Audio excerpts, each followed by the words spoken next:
ఈ కుటుంబం చేసిన సేవలు ఏంటో సమాజానికి మొత్తం తెలుసు, వనపర్తిలో ఉన్న ప్రతి ఇంటికి తెలుసు. అటువంటి వ్యక్తిని పట్టుకొని ఈరోజు మీరు వాళ్ళ కళ్ళ ముందర పెరిగిన మీరు ఈరోజు ఒక బీసీ బిడ్డని విమర్శించే స్థాయికి వచ్చినట్టే మీ స్థాయి ఏందో ఒకసారి ఆలోచించుకోండి. ఇంకొకటి, ప్రధానంగా రాజకీయ పార్టీలు ఒక గొప్ప నాటకం ఆడతాయి. దాంట్లో అగ్రవర్ణ కులాల పార్టీలకు సంబంధించి ఒక బీసీ బిడ్డను మరొక బీసీతోనే తిట్టిస్తారు, అగ్రవర్ణ నాయకులు మాత్రం తిట్టరు.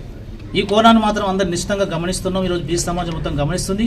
మీరు ఎన్ని కుట్రలు కుతంత్రాలు చేసినా రేపు భవిష్యత్తు మాత్రం బీసీలదే అధికారం, వనపర్తిలో బీసీలదే రాజ్యాధికారం అని ఈ సందర్భంగా తెలియజేస్తున్నాం. ఇంకొకటి, ఆ రోజు మేము ఖచ్చితంగా మున్సిపల్ చైర్మన్ రేసులో ఉంటాం స్పష్టంగా హామీ ఇచ్చిన తర్వాతనే ఆ రోజు పోటీలో ఉండడం జరిగింది. మీరు మళ్ళీ కొత్త కొత్త నాటకాలు తెరలేపుతూ వివిధ వ్యక్తుల చేత మాట్లాడిస్తూ మేము హామీ ఇవ్వలేదని, మేము చెప్పలేదని రకరకాల కొత్త కొత్త కుట్రలు కుతంత్రాలు చేస్తున్నారు. దీన్ని మొత్తం గమనిస్తున్నాం. మేము ఇంతకుముందు చెప్పినట్లుగా ఖచ్చితంగా మాత్రం మీకు బీసీ సమాజం నుంచి మాత్రం ఖచ్చితంగా గుణపాఠం తప్పదని ఈ సందర్భంగా హెచ్చరిస్తున్నాం. విడదీయడానికి ప్రయత్నం, ఎందుకంటే వాళ్ళు ఉన్నటువంటి పర్సెంటేజ్ ఏముంటుంది, 4% లేరు మన రాష్ట్రంలో.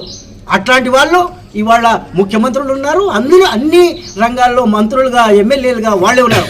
ముఖ్యంగా మహబూబ్నగర్ తీసుకున్నట్లయితే ఎక్సెప్ట్ 2 తప్ప మొత్తం వీళ్ళే ఉన్నారు మనకు, ఇక్కడ కానీ ఎక్కడ కానీ. అంటే విడదీసేటటువంటి వాళ్ళ సంస్కృతి వాళ్ళలోనే భాగం. ఇది ఎదుగుతుంటే మాత్రం ఓర్వలేనితనం ఉన్నది.